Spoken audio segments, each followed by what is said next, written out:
to Book 101 Review. Book 101 is all about the books that I read for the last 40 years. And today I have my special guest. He's an e-commerce store owner, best-selling author, podcast host, and real estate investor, no other than Mr. Jason VanDevere. Yeah, I'm excited to be here with you, Daniel. Welcome, Mr. Jason. And can you please introduce more about yourself that I miss? Yeah. So I'm Jason VanDevere. I just wrote the book Dream Driven, the step-by-step process to discover your perfect business idea and launch it this year. And it's the things that I've learned from starting several businesses of my own and then having the opportunity to interview dozens, even over hundreds of entrepreneurs on my own podcasts and put it into a nice framework so hopefully somebody else can start their own business as well. Yes. And thank you so much for sharing your knowledge and wisdom to the world. And hoping for more and more empowering books like this to come, Mr. Jason. Yep. And the title is Dream Driven. Is Mhm. an entrepreneurial world often obsessed with hustle culture. Why did you choose to center the concept of a dream as the most important fuel to starting a business? Yeah, I love it. So, right at the beginning of my book, I break down two different approaches to entrepreneurship, especially when somebody's trying to discover their perfect business idea. And one would be the dream driven approach, and the other would be what I call the easy money approach. And I think lots of people follow this easy money approach. And the easy money approach is when somebody's wanting to start a business, they think, what business will earn me the most amount of money the easiest? Right? Mm, And they yes. scour the market for the perfect product or service that can earn them the most amount of money, the easiest, and that's what they launch. And the problem with that approach is that starting a business is hard. It's just hard. I've experienced that. All the entrepreneurs I've had on my show, every one of them has run into challenges. And if you don't have a bunch of desire behind your business idea, if the challenge is greater than that desire, then you're going to give up when the challenge presents itself. Versus a dream driven approach is the entrepreneur is going to scour their heart and figure out, what do you really want to do with your life? And then they're going to create a business that makes that possible. And it gives them so much more drive to push through, because if the challenge arises, their desire is so much larger that they'll keep pushing through to make it happen. So I'd really encourage people, rather than scouring the market for this perfect widget to sell online, what if you scour your heart to figure out what business idea is going to light a fire inside of you, so you have the drive and the motivation to push through all the challenges that are very likely going to arise. And then it does help them actually validate with the marketplace that it is a winning business idea. But we have to make sure that there's a big enough fire inside the entrepreneur first. Very well said, Mr. Jason. Truly empowering. Many people feel a disconnect between their personal passions and a viable business idea. How does your framework help bridge the gap to discover a perfect idea that both personally fulfilling and economically sustainable? Yeah. So I'm going to kind of break that down into two. The one is the personally fulfilling, and the second is that it's viably sustainable, right? You have to be able to earn money. I think to figure out if there's enough passion behind it is, I encourage people to dream every single day. This is something that I do. This is what I encourage my clients to do. I take 10 minutes every day and I dream. I pace around my basement. I put on some music that inspires me, and I just dream about the future life that I would love to have. And there's no limits on the dreams, that they're not things that I necessarily have to do. I just let my heart speak to me of, what would I love to do with my life? And it really makes things clear so that I know what I want to do with my life. And when I'm working with entrepreneurs, I always say their business should be the means, not the end. Your business should be the means, not the end. And what I mean by that is the dream lifestyle that they want. That should be the end. And then their business should be the means to create that. Unfortunately, lots of entrepreneurs, they flip flop those and they make their business the end, and they often succeed. and then their business completely overtakes their life. They're working tons of hours, they're a slave to their business, probably the same business that they started because they wanted to free themselves. So that's how you're going to find the business idea that's really going to light the fire in you. Is you need to start dreaming every single day. Second part of that question, does that all make sense? Want me to dive into the second part of the question with Makes viable? sense. Go ahead for the second. Yep. So second part would be you got to make sure it's viable. And I break that into two components. You have to make sure that your product or service solves a quality problem or just some sort of problem that the market has, and that the people are willing to pay for that. So to make sure that it solves a problem is I would recommend using either beta testers or focus groups. You need people to try out your product or your service to make sure it successfully works. With my planner business that I launched years ago, I had focus groups, and maybe we can even talk about that if you think your listeners would be interested. My book, I had 42 beta readers read it and give me feedback chapter by chapter. That way I could get all the bad feedback up front when I can tweak the design and fix any issues it has, rather than launching a product and getting terrible reviews after it's launched. But that'll only tell me if it's a good product or service that solves a problem, but then I have to make sure people are willing to pay for it. And I believe the best way to do that is through pre-selling it. If people aren't willing to buy it up front, I don't know if they're going to be willing to buy it after I launch. Some people say customers vote with their wallet. People can tell you it's a great idea, but if they're not willing to pull money out of their wallet and pay for it, it's probably not proven to be a good idea yet. Definitely. And what is the common misconception people have about what a dream business actually looks like? Do they often romanticize it or perhaps under- underestimate its potential? I think they underestimate how great it is that you can have. I think they might not believe that it's fully possible to have a business that you truly love. But I think the biggest misconception people have is they think the business is the end, when the business isn't the end. It's the lifestyle that the business is going to create. Because if you make your business the end, most of the time that's not the lifestyle somebody actually wants, to be working around the clock. So you need to have that dream lifestyle as the end goal and your north star to help you make decisions throughout your entrepreneurial venture. Definitely. And on the process and methodology, Mr. Jason, your book promises a step by step process. Can you walk us through the very step someone should take if they have a general desire to start a business but absolutely zero idea what it should be? Yeah. So depending on the business, the book's going to kind of lead them throughout multiple steps. But the first step that every entrepreneur should take is you need really good mentors. So a mentor of mine told me when I was starting my business, he said, Jason, look, the shortest distance between 2 points is a straight line, right? So whenever you want to launch a business, the best way to do it is find somebody who's already started a business similar to the one you want and ask them how they did it. Boom, there's your straight line. So one of the first things the book helps somebody do after they nail down their business idea and they validate it's a winner is it teaches them 8 ways to get in contact with successful business owners who have done something similar to what you want to do.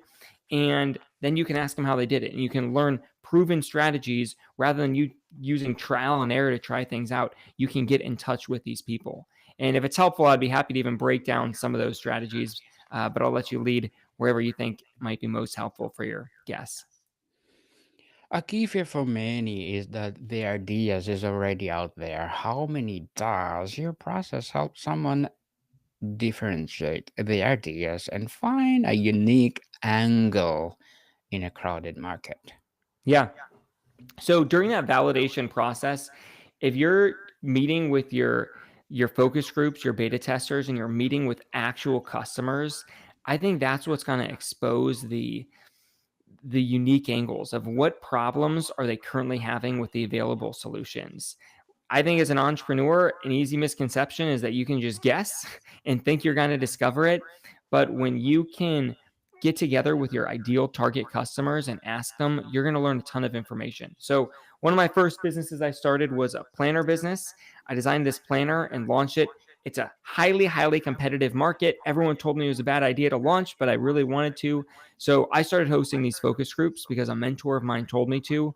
And just, I want to show you the power of what a focus group can do. I had pulled together 6 friends and family. I showed them my planner design. I thought my planner design was perfect up front. I thought it was going to be a waste of time to even have the focus group. But this focus group, it was scheduled for an hour. It went over 3 hours. People were sharing me the most helpful feedback. They were saying, look, Jason, this doesn't make sense. This is repetitive. I don't understand what I'm supposed to do there. This is too much writing. All of this incredible feedback, which at the time might have seemed, it seemed like a terrible thing to me. I was embarrassed that people were finding all these problems with my design, but it was so helpful because then I left that with a clear list of here's the things I need to fix, and my planner will be better than all the other planners out there. And I ended up hosting either 6 or 7 of those focus groups until they just started getting better and better. People started giving me less and less negative feedback until the last 2, it just worked. People were using it. It went smoothly. They were getting incredible results. And that's when I knew I had a product that worked better than my competitors, and I had the confidence to launch it. What is your favorite low cost, low risk method from the book for testing a business idea before someone invests their life saving into it? Yeah. To test the business idea. So we talked about focus groups. We talked a little bit about pre-sales. I think I would want to do at least one of the 2 of those. So pre-sales, even if you don't have an audience to pre-sell to, pull up your phone. You probably have like 1,000 contacts in there. I would start texting people you know. Hey, I'm launching this product. It's going to come out in a couple months. I thought you might enjoy it. If you'd be curious to get one of the first ones, go ahead and Venmo me $20 or whatever your product is going to cost. And use that as a gauge to see if people are willing to pay for it.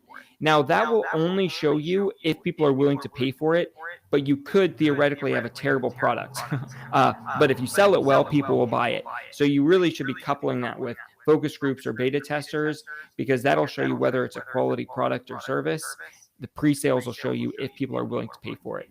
Now, if for some reason you can't do either of those things, you can run surveys. If you're looking for something that's cheap, low cost, the website that I love to use for this is called PickFu. That's PickFu.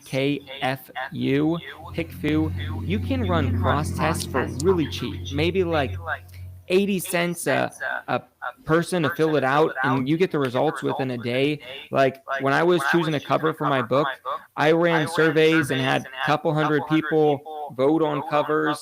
They would tell me which one they liked the most, why they liked it. I could choose the type of people that were surveyed, and in less than an hour I had the results, and it gave me so much clarity into what would work rather than launching a product and thinking, well, I hope I chose the right one.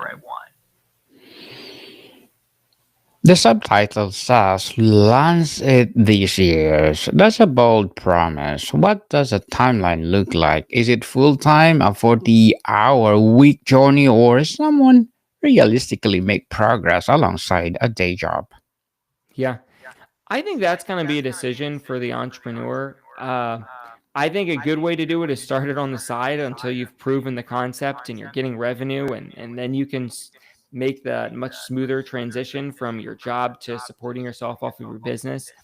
But I know for myself, I quit my job before the business was going, and that's where I was at the time in life. I was single. I had very close to very little expenses. So I went all in. I would say, depending on the entrepreneur's vision and goals and resources, that's not exactly a one size fits all, but probably the most easy option for people is to start their business on the side until they start getting revenue and profits from it. On mindset and overcoming barriers, what is the single biggest internal barriers that stops people from moving from dream to launch? And how does your system address it? Yeah. So at each step in the process, it's going to address the mindset issues that start to come up. But I would say, like, overarching one, if I'm going to give you one, is helping people reframe how they might view the feeling of discomfort. One of the affirmations I tell myself a lot, and I have a chapter dedicated towards this, is as I call it, this is what growth feels like. When you're taking a risk and you're starting to feel nervous, you're stepping into the unknown, you don't know what's going to happen. Maybe you're feeling stressed or overwhelmed. I think most people, that's when they shy away and they think, well, I don't know what to do here. I've never done this before. When the reality is, this is what growth looks like. This is what it feels like. It's hard. It's challenging. It makes you nervous. If you're going to shy away from challenges, you're never going to accomplish anything. I think everybody wants to live this great life, right? Like we all dream of living this epic life, but then we complain when we have challenges. And the reality is, if you want to live an epic life, you don't do it by doing what's easy. You do it by doing what's hard. And when you start running into these challenges within your business, you got to remind yourself, this is what growth feels like. Those challenges, they're not the enemy of you being successful. Those are the requirements of you living a great life. And it's just this reframe of this is what growth feels like. It's hard. It's overwhelming.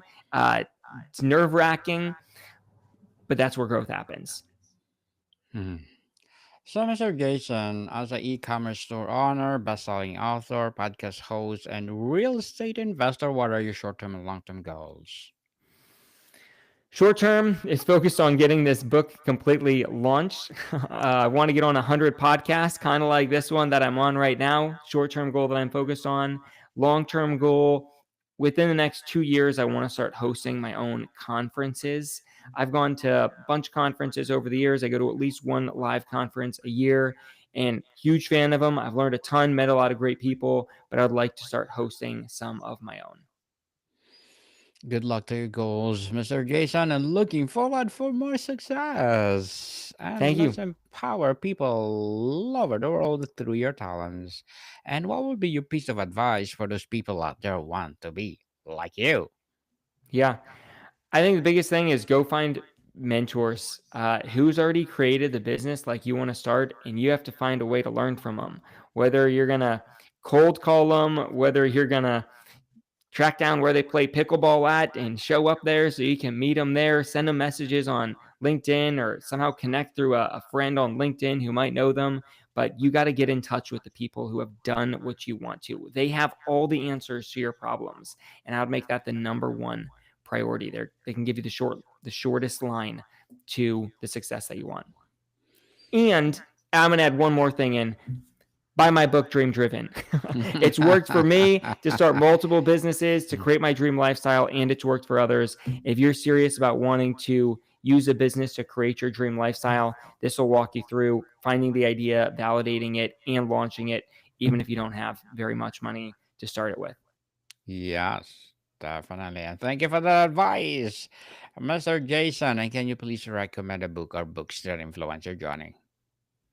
Yeah, so obviously, Dream Driven, I'm going to recommend that one. But a book that I'd recommend for other entrepreneurs, The One Thing by Gary Keller. It's been a super influential book to help me prioritize the number one thing to focus on.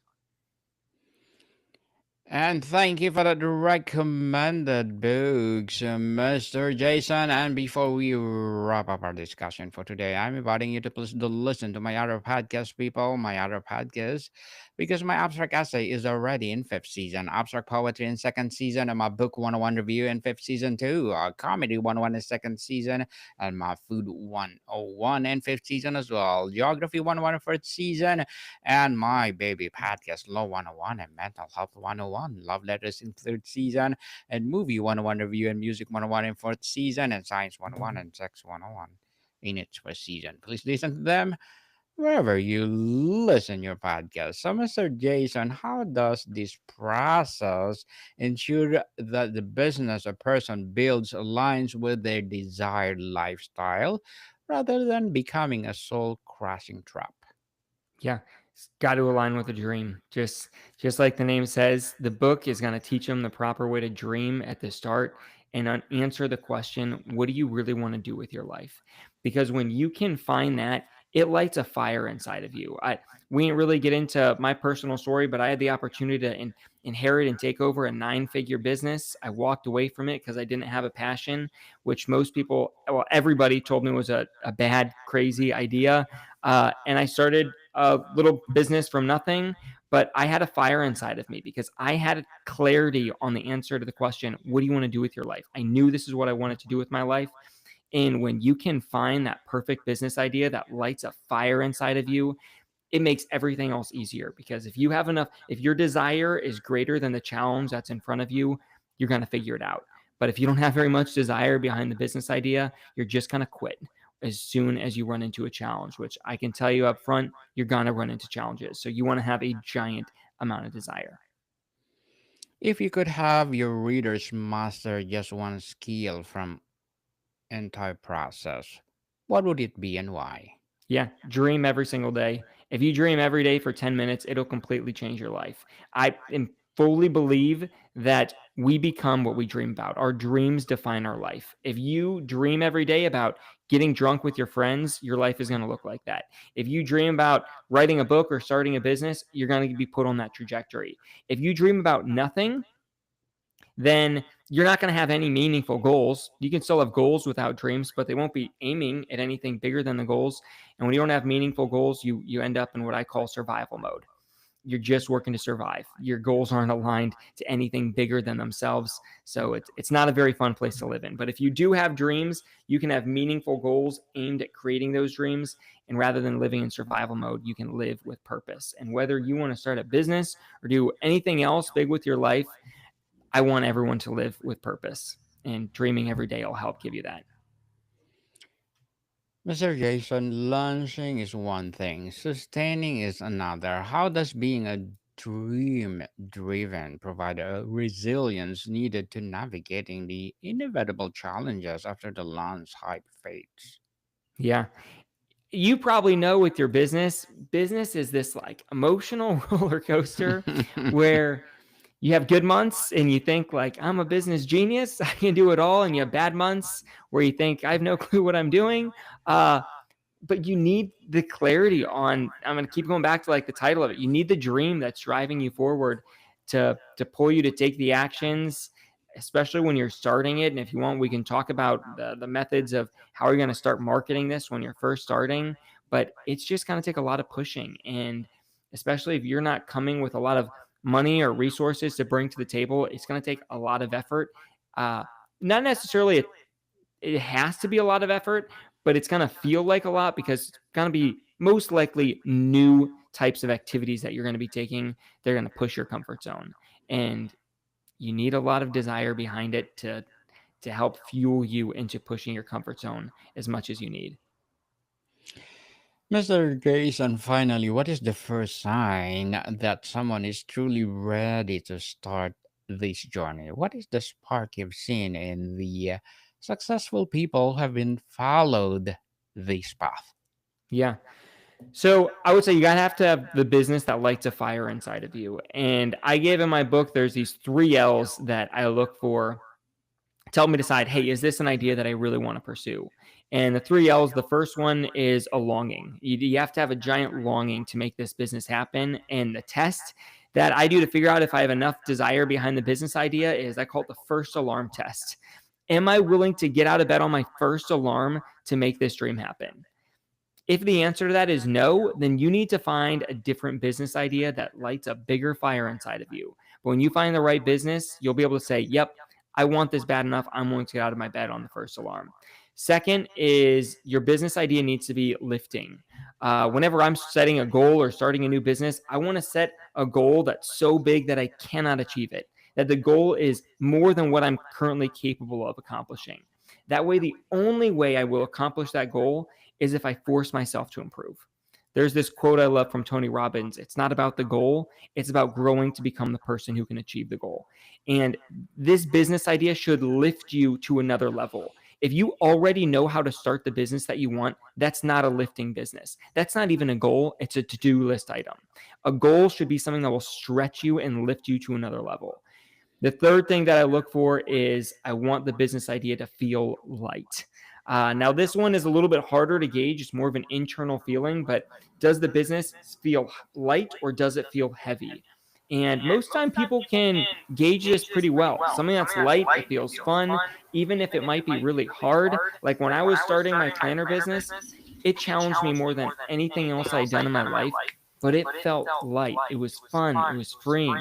Versus I was on a trajectory to take over my family's business, and it was a very straight, proven path to success, but it felt heavy. So those are the three things I would look for. If you can have a business that's there's longing behind it, it's lifting, and it feels light, I think now you're on the right track to take to the next step to start validating it in the marketplace. Mr. Jason VanDevere, thank you so much for sharing your knowledge and wisdom to the world. So can you please invite our listeners to support your advocacy, your podcast, your books, or whatever projects that you're doing right now? Thank you. Yeah, it's been a pleasure to be on here with you, Daniel. So where do people listen to your podcast, to your book? Yeah. So if they go to Amazon, they can find my book, Dream Driven. My website is called goalcrazy.com. And that's goal like a soccer goal, GOAL crazy.com. I've got my planner was my first business, planner to help people set and accomplish their goals. My podcast is also called Goal Crazy. So wherever you listen to your podcast, if you search it, it'll pop up. Yes, people, let's support Mr. Jason VanDevere because of I said more and more empowering advocacy to come. So, Mr. Jason, thank you so much for your time. Yes, thanks for having me. It's been a pleasure. More to come, people. See you soon.